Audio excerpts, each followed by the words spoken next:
Hello दोस्तों, नमस्कार। मैं हूं प्रमोद राव और आप देख रहे हैं बहुजन लाइव। दोस्तों, आज की वीडियो बहुत ही इंपॉर्टेंट है। आज की वीडियो देखने के बाद आप अपने खोए हुए सभ्यता और संस्कृति को पुनः से वापसी करा सकते हैं। दोस्तों, आप सभी को पता होना चाहिए कि श्रीलंका एक बौद्ध राष्ट्र था, लेकिन कुछ साजिशकर्ताओं ने श्रीलंका से बौद्ध धर्म को समाप्त कर दिया। उसके बाद फिर से दोबारा से श्रीलंका बौद्ध राष्ट्र कैसे बना, इस वीडियो में मैं बताऊंगा। दोस्तों, यह वीडियो बहुत ही ज्ञानवर्धक होने जा रही है। इस वीडियो को देखने के बाद आप अपने मूल सभ्यता को, जो सभ्यता मनुवादियों पाखंडियों ने भारत से नष्ट कर दिया है, उस सभ्यता को श्रीलंका से सीख करके वापस लाया जा सकता है। दोस्तों, इस वीडियो को पूरा देखिएगा, क्योंकि आपके द्वारा दिया गया 5 मिनट का वक्त आपकी मूल सभ्यता और संस्कृति से आपको परिचय कराएगा। तो दोस्तों, वीडियो शुरू करने से पहले अगर आप चैनल पर नए हैं तो चैनल को सब्सक्राइब कर लीजिएगा। दोस्तों, वीडियो को लाइक कर दीजिएगा, साथ ही बेल आइकन की घंटी को दबाना बिल्कुल मत भूलिएगा। तो दोस्तों, चलिए वीडियो को शुरू करते हैं। दोस्तों, श्रीलंका उपमहाद्वीप का एशिया का एक छोटा सा देश है। साथियों, श्री का मतलब होता है धन संपदा, यानी कि हीरे मोतियों का खजाना। दोस्तों, श्रीलंका में हीरे मोती जवाहरात जो मिलते हैं वह उच्च क्वालिटी के मिलते हैं। जितने बेहतरीन क्वालिटी के हीरे मोती श्रीलंका में मिल जाएंगे, पूरे विश्व में उस क्वालिटी के हीरे मोती नहीं मिलते हैं।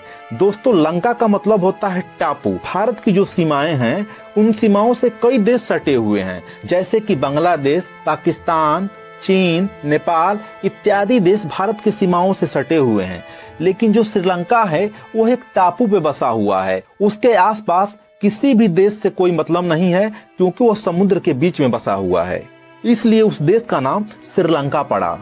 अब बात आती है कि श्रीलंका को बसाया किसने। दोस्तों, यह गर्व की बात है कि श्रीलंका को एक भारतीय ने बसाया है, जो गुजरात के रहने वाले थे, शाक्य वंश के थे, जिनका नाम था विजय भाऊ। जब विजय भाऊ श्रीलंका पहुंचे तो वहां पर उन्होंने देखा कि वहां पे कुछ जंगली लोग रहते थे, जिनको यक्ष कहा जाता है। वो वहां पे रहते थे, उनको समझा करके बस्ती बसाई। दोस्तों, अब बात आती है कि श्रीलंका बौद्ध राष्ट्र कैसे बना। तो साथियों, तथागत बुद्ध के परिनिर्वाण के 250 वर्षों बाद सम्राट अशोक, जिनको महान अशोक कहा जाता है, जिन्होंने अपना सब कुछ धम्म दान दे दिया था और उनके जैसा दानी पूरे विश्व में कोई नहीं है, उन्होंने सबसे बड़ा जो दान दिया था वह अपने पुत्र और पुत्री को धम्म दान में दे दिया था। उन्होंने ही पुत्र महेंद्र और पुत्री संघमित्रा को दान कर दिया और सम्राट अशोक के पुत्र और पुत्री श्रीलंका में जा करके बौद्ध विद्यालयों की स्थापना की और बौद्ध धर्म का प्रचार प्रसार किया। एक बलवान व्यक्ति भी शिक्षा के बगैर जानवर के समान है। श्रीलंका में बौद्ध धर्म की वजह से शांति फैल गई थी। वहाँ पे कोई भी हिंसा नहीं थी, लोग एक दूसरे के बारे में अच्छा सोचते थे, वहाँ पे कोई भी बुराई नहीं थी, क्योंकि बौद्ध धर्म अच्छाई का मार्ग है, साइंटिफिक टेम्परामेंट का मार्ग है, अब विज्ञान पे प्रमाणित धर्म है। इसलिए श्रीलंका एक बेहतरीन राष्ट्र बन चुका था। दोस्तों, जब भारत अंग्रेजों का गुलाम हो गया, तब अंग्रेजों की हुकूमत विश्व के कई देशों पे थी। अब अंग्रेजों की नजर श्रीलंका पे पड़ी और उन्होंने कहा कि श्रीलंका को गुलाम बनाया जाए। इसलिए अंग्रेजों ने भारत के रास्ते ईस्ट इंडिया कंपनी का निर्माण श्रीलंका में किया। और दोस्तों, श्रीलंका में अंग्रेजों ने जो सबसे पहला कार्य किया, वहां पर उन लोगों ने चिकित्सालय खोला। चिकित्सालय से किसी को क्या समस्या हो सकती है? कोई समस्या नहीं हो सकती, क्योंकि अगर व्यक्ति बीमार पड़ता है तो चिकित्सालय में उसका ढंग से इलाज हो जाएगा। इसलिए श्रीलंका के लोगों ने अंग्रेजों का और ईस्ट इंडिया कंपनी का कोई विरोध नहीं किया। अंग्रेजों ने जो दूसरा कार्य वहां पे किया, विद्यालय को खोला। विद्यालय से भी लोगों को कोई दिक्कत नहीं थी। दोस्तों, इसके बाद उन्होंने तीसरा कार्य किया, जो उनका मुख्य षड्यंत्र था, उन्होंने चर्च खोला। चर्च खोलने के बाद लोगों को उसमें बुलाने लगे, लोग धीरे धीरे वहां पे जाने लगे। लेकिन जो बुद्धिजीवी लोग थे वह जाना नहीं चाहते थे।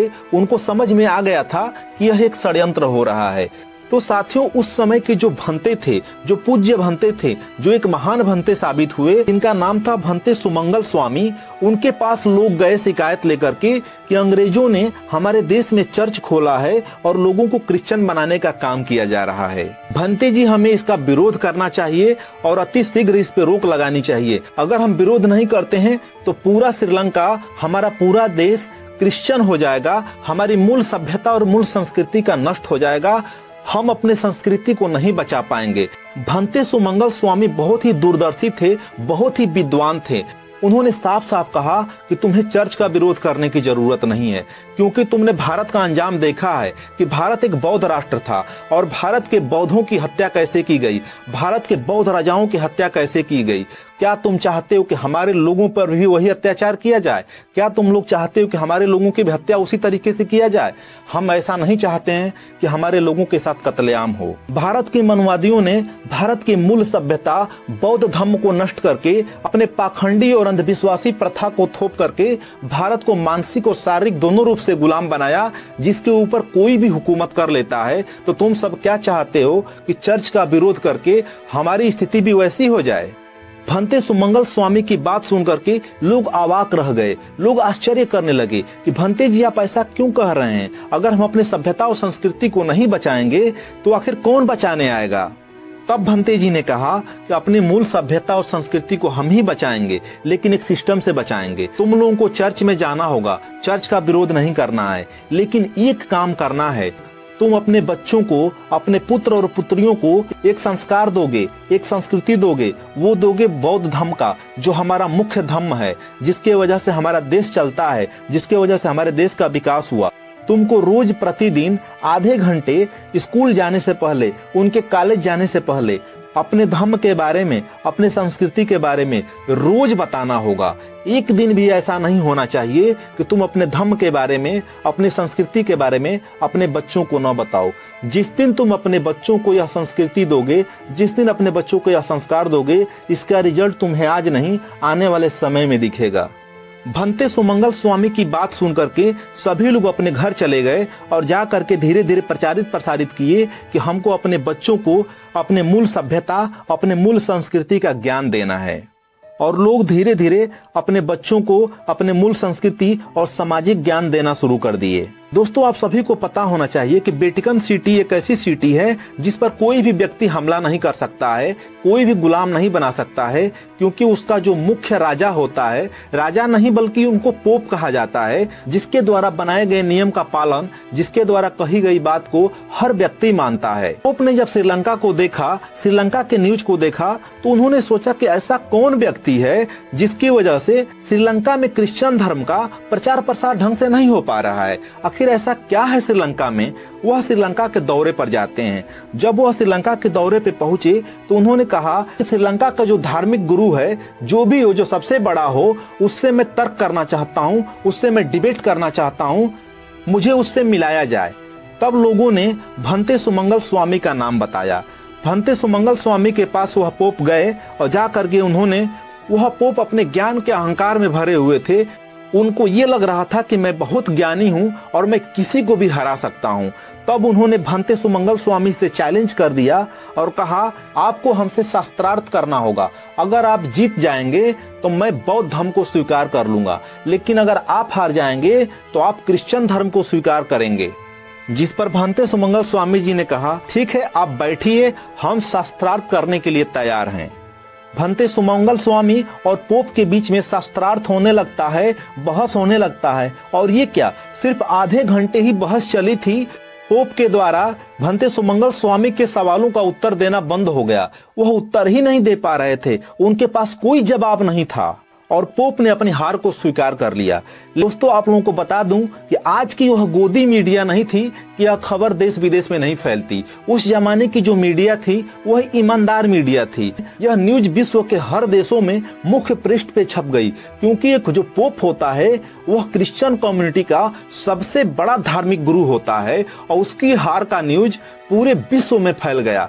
सभी देशों के मुख्य पेज पर यह न्यूज जैसे ही फैला, लोग सन्न रह गए कि यह कौन सा धर्म है, यह कौन से भंते हैं जिन्होंने क्रिश्चियन कम्युनिटी के सबसे बड़े धार्मिक गुरु पोप को हरा दिया है। दोस्तों, न्यूज़पेपर के माध्यम से ही अमेरिका के एक व्यक्ति थे जो क्रिश्चियन कम्युनिटी में विश्वास रखते थे, जो क्रिश्चियन कम्युनिटी के धर्म का प्रचार प्रसार करते थे। जब उन्होंने सुना कि धार्मिक गुरु पोप की हार हो गई है और श्रीलंका के एक भंते ने उनको शास्त्रार्थ करके हरा दिया है, तो उनको उस भंते से मिलने की जिज्ञासा हुई। वह यह जानना चाहते थे कि वो कैसे व्यक्ति हैं जिन्होंने हमारे पोप को हरा दिया, और वह यह भी जानना चाहते थे कि वह कौन से सवाल थे जिन सवालों का जवाब हमारे पोप नहीं दे पाए।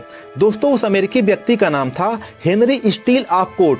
वह भंते सुमंगल स्वामी जी से मिलने के लिए अमेरिका से श्रीलंका की यात्रा पर चल दिए। साथियों, हेनरी स्टील आपकोट जब श्रीलंका पहुंचे तो वह भंते सुमंगल स्वामी जी से मिले।